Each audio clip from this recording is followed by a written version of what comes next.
Hello and welcome back again. So, I'm making another video here on Benning's bad moves. I said in my previous video, which I haven't uploaded yet, that I had recorded this one and the questionable moves for Benning. Yeah, I accidentally deleted this one, so I have to re-record it. And while I'm on this, Anton Khudobin has been put on waivers. I'm just talking about this because I don't want to make a separate video about it. So he's on waivers. I think that's a good move for Dallas. They're gonna Khudobin's probably gonna get claimed, and it's gonna be harder for them to trade him. So putting him on waivers so he gets claimed is probably just the best choice. And if he doesn't get claimed, they'll probably recall him and try to trade him or they'll leave him down there and try to trade him because really they're making it so that if he gets claimed, he can continue playing and go somewhere else because. Right now, the Stars have Ottinger and Holtby as their tandem for now, and it's been a good tandem. So, anyways, off of that, so here's Benning's bad moves. So, this was hard to make.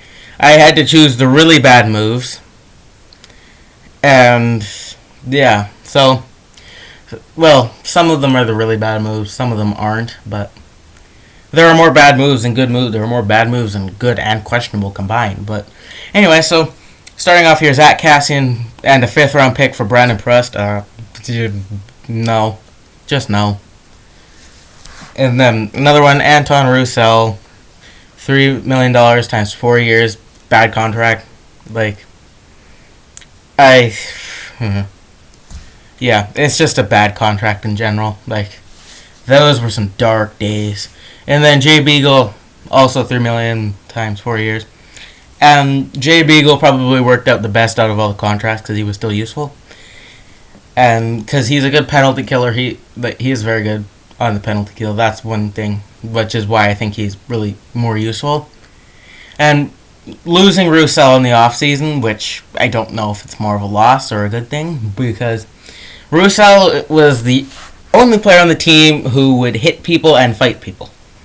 Nobody else on the Canucks outside of Kyle Burroughs right now will hit people and will fight people. Jason Dickinson has had one fight this entire season, and that's it. Kyle Burroughs, I think, has fought once, and out of that, that's all. And they lost Zach McEwen on waivers, who would also fight. Basically, this team has nobody who will hit people and hurt people. Which, the hurt people, good thing. The good people, hitting people and hurting people, it's they're hurting people, a good thing that they don't have people who hurt people. That's what I meant, but whatever. And then the next one, Louis Eriksson, $6 million by 6 years. And you see the little thing I have beside it. This is why this is hard. Because, yes, Louis Eriksson is the most memed player in the NHL, and he's got one of the worst contracts in the NHL. But here's the thing. Benning did his job. When he signed Louis Eriksson, he did overpay, but you have to do that to get a good player. Benning did his job. He signed a good player. It's not really Benning's fault that Eriksson didn't go well. I think that's a lot on coaching. But, yeah, so I really don't think... And Louis Eriksson played his 1,000th game the other day, which you're not...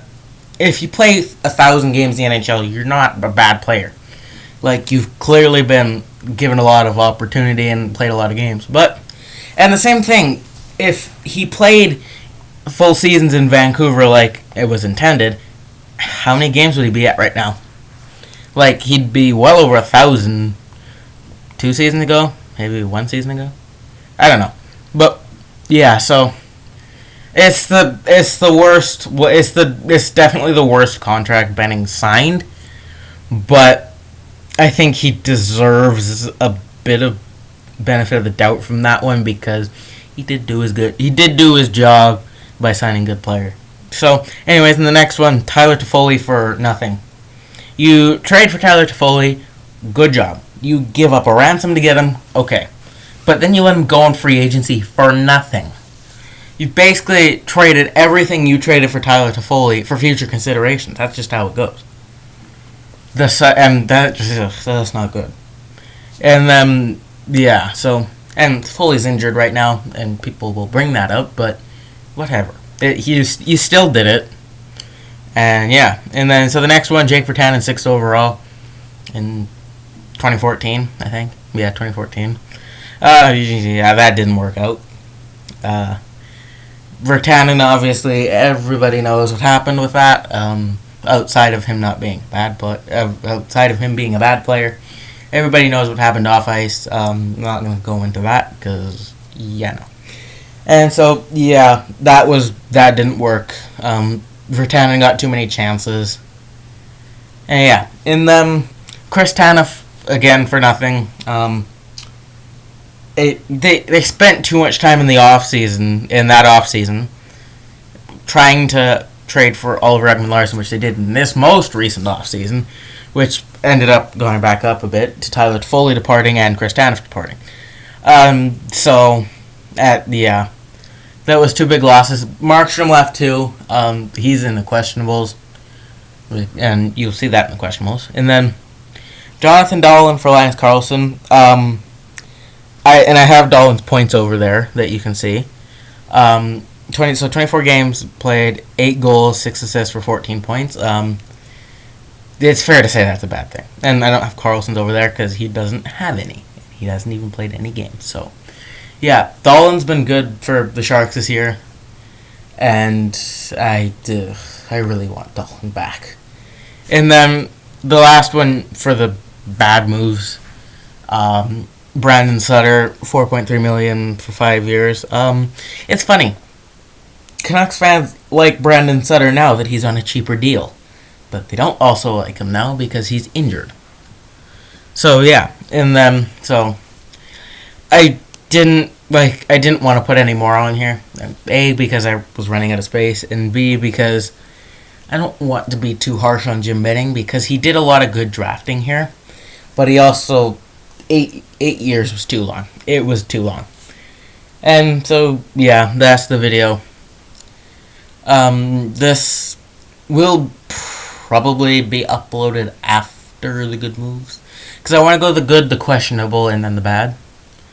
But yeah, which is the exact opposite of how I recorded in the first place, but I had to re-record this. So, yeah. Anyways, thank you for watching. Like the video if you like the video. Subscribe if you want to, and a pinned comment down in the comment section. It'll be a pinned comment from me saying to like that comment if you dislike the video. Please do that because I want to know if you dislike the videos or not. So yeah, thank you for watching, and if you subscribe, I'll see you again. But if you don't, goodbye.